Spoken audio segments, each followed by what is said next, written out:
readers, j'espère que vous allez bien. Aujourd'hui, vous l'avez vu dans le titre, on va parler challenge, on va parler vacances et on va parler Belgique. Pour soutenir le monde de l'édition belge, l'ADEB, donc l'association des éditeurs belges, a décidé de mettre en place un challenge littéraire qui s'appelle des livres belges dans votre valise. En gros, donc comme tous les challenges littéraires, on a une série de critères à remplir avec nos lectures, et cette fois-ci, ces critères tourneront autour de l'édition belge, que ce soit au niveau des éditeurs, au niveau des auteurs ou au niveau des intrigues. Alors comment faire pour participer ? Il suffit tout simplement de choisir des critères dans la liste qui est prévue, de faire des photos qui remplissent ces critères avec nos lectures, et puis de les poster sur les réseaux sociaux, que ce soit sur Facebook ou sur Instagram, avec le hashtag des livres belges dans votre valise. Pour ce qui est des critères, ils ne sont pas si compliqués que ça à remplir, je les trouve même assez amusants. Je vous ai remis donc de toute façon toute la liste des critères en barre d'infos, et puis je vous ai mis plein de liens utiles aussi si vous voulez participer. Personnellement, j'avais pas forcément envie de vous faire une liste de livres comme je pourrais le faire pour le Pumpkin par exemple, ou pour le Cold Winter Challenge, mais j'avais quand même envie de vous parler de ce challenge là parce que je le trouve assez chouette et puis assez engagé finalement. Et puis je voulais aussi vous parler des auteurs belges que moi j'aime. Donc j'en ai choisi 4, on va d'abord parler de Cindy Van Wilder que j'ai découvert avec sa saga Les Outrepasseurs. Puis on va parler de Marc Pirlet que j'ai découvert chez Murmure des Soirs et que j'ai tout de suite apprécié. On va également évoquer Gaël K. Kempeners qui a écrit la trilogie Marilou chez Sema Édition dont je vous ai déjà parlé je crois. Et enfin du tout premier de la sélection que j'ai découvert et dont je n'ai lu qu'un seul livre finalement, c'est Vincent Engel avec Retour à Monte Carlo. On commence donc par Cindy Van Wilder que j'ai découvert il y a quelques temps maintenant sur la chaîne Build Up et puis sur Margot Liseuse qui parlait tout le temps à une époque de la saga Les Outrepasseurs. Pour ceux qui ne verraient pas, Les Outrepasseurs, donc publié chez Gulfstream en grand format et puis chez Livre de poche en poche, c'est l'histoire de Peter, un jeune homme qui un jour va se faire attaquer par des bêtes sauvages et qui de justesse va se faire sauver par un renard. Ce renard n'est personne d'autre que sa mère, donc il va être très déboussolé au début et puis il va vite être embarqué dans une genre de grande famille avec des sous-divisions en fonction des animaux. Ce regroupement de personnes et ce lien qu'elles peuvent avoir entre elles est dû à une malédiction d'il y a très longtemps. Donc ce très longtemps est raconté dans le premier tome et puis dans le deuxième tome il y a vraiment l'action qui commence. J'avais acheté le tome 1 lors de ma première foire du livre de Bruxelles, il y a encore le macaron dessus d'ailleurs,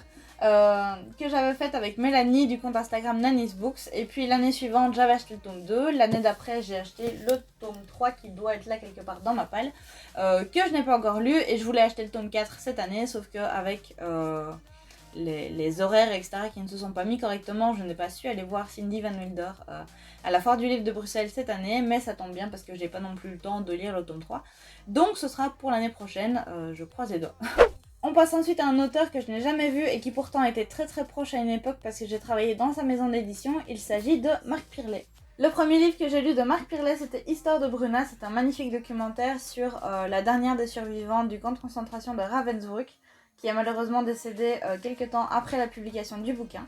Et puis j'ai lu Un jour comme un oiseau, en gros c'est le making of d'Histoire de Bruna parce que Marc Pirlet a vraiment rencontré Bruna et donc du coup a vraiment parlé avec elle et échangé avec elle et leurs rapports ont été vraiment très beaux. Et Une vie pour rien, l'histoire d'une liégeoise de 80 ans et d'un homme Christian qui va l'aider un soir d'hiver et qui va simplement écouter la vie de cette vieille dame. Je pense que le titre de ce bouquin résumerait parfaitement ce que j'aime bien chez cet auteur et puis de manière générale chez les auteurs de Murmure de Soir parce qu'ils accordent limite plus d'importance au placement des mots qu'à l'intrigue en elle-même. Donc évidemment pour Histoire de Bruna par exemple, c'est assez particulier parce que l'intrigue en elle-même, elle est assez captivante et elle est assez bouleversante. Je crois que c'est le seul livre qui a réussi à me faire pleurer de rage et de haine sur le sujet de la Seconde Guerre mondiale, donc pas juste pleurer parce que c'est triste, mais vraiment de rage. Mais alors, lui, de manière générale, il arrive à faire du quotidien quelque chose de juste magique parce qu'il sait mettre les mots là où il faut et c'est juste incroyable. Marc Pirlet a aussi écrit Les Promeneurs, que je n'ai pas encore eu l'occasion de découvrir, et puis plus récemment Le Joueur de Bonneto, un livre qui se passe à Calcutta en 1987, et je ne l'ai pas lu non plus, mais connaissant l'auteur, ça doit être fameux. Troisième auteur belge dont je voulais vous parler aujourd'hui, je crois que je l'ai déjà évoqué dans pas mal de vidéos, il s'agit de Gaël K. Kempeners. Gaël K. Kempeners, en fait, elle a publié une trilogie chez Sema Édition, donc c'est une petite maison d'édition à Namur. Sa série, elle s'appelle Marilou, donc c'est Marilou et l'arbre au murmure, le premier tome. Ensuite, on a Cœur de glace. Et puis après, on a De neige et d'argile. Elle va y raconter l'histoire, je vous donne en mille, de Marilou, qui voit la forêt de son village menacée et qui va découvrir petit à petit la force magique et le soutien qu'elle peut avoir des créatures de cette forêt. Alors du début à la fin, j'ai adoré cette saga, mais pour des raisons différentes. En fait, le premier tome, On va découvrir tout ce qui se passe dans cette forêt, donc comment elle fonctionne, les créatures qu'on peut y voir, etc. Et il se trouve que la forêt se trouve dans les Ardennes belges. Donc on a des créatures fantastiques qui sont issues des croyances, je vais dire des traditions ardennaises. Donc ça met en scène toute la culture de ma région et donc j'ai trouvé ça super cool. Dans le deuxième tome, on va retrouver exactement la même forêt, mais plus tard dans l'année, donc en hiver, et on va y voir une petite ambiance un peu à la Narnia, donc c'est vraiment très très agréable. Et dans le dernier tome, on a un côté beaucoup plus historique avec la grand-mère de Marilou, Héloïse, et une question vraiment philosophique sur le camp des gentils, des méchants, et s'il y a vraiment une distinction entre les deux finalement. Le tout est raconté avec des mots simples et accessibles à la jeunesse, mais quand même assez soutenu pour que ce soit agréable pour les adultes. Voilà, donc j'adore cette saga, et en plus c'est du bon belge, donc foncez. Et enfin, un dernier auteur qui est je pense le plus connu, mais que j'ai le moins lu, c'est Vincent Engel. Je n'ai lu qu'un livre pour l'instant de Vincent Engel, c'est Retour à Monte Carlo. Je vais pas trop vous en parler maintenant parce que je vais vous en reparler dans une vidéo de la semaine prochaine sur des livres qui ont bouleversé ma vie de lectrice. Mais en gros voilà, tout ce que je peux vous dire pour le moment sur ce livre-là, c'est qu'il est divisé en 3 parties historiques. La première étant sur la réunification italienne en 1870, si je me trompe pas.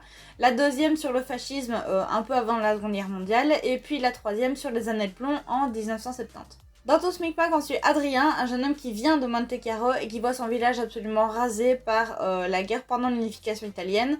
Et ce jeune homme va être recueilli, si vous voulez, par Bonifacio, donc c'est un riche toscan qui l'aide à vivre correctement et qui le prend sous son aile, clairement. De là part une saga familiale absolument incroyable qui se déroule de 1850 à peu près jusqu'à 1970 et c'est juste un réel honneur de pouvoir dire que le créateur de cette histoire est un bon belge parce que j'ai adoré ce livre.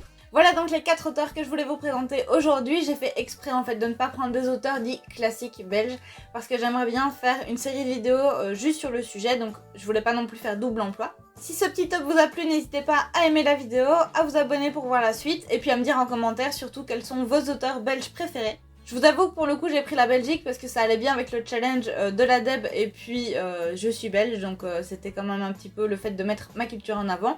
Mais c'est vrai que faire un top par culture et par littérature en fonction des pays, ça pourrait être pas mal, donc dites-moi si ça vous intéresse et puis proposez-moi des pays en commentaire. Je ferai mes petites recherches pour voir les auteurs des pays et vous faire des petits tops comme ça pourrait être sympa. N'oubliez pas non plus d'exploser les hashtags du challenge des livres belges dans votre valise avec des photos toutes plus créatives les unes que les autres pour mettre en avant notre beau patrimoine belge. Et puis d'ici la prochaine vidéo, je vous souhaite de magnifiques lectures et une excellente semaine. Prenez soin de vous.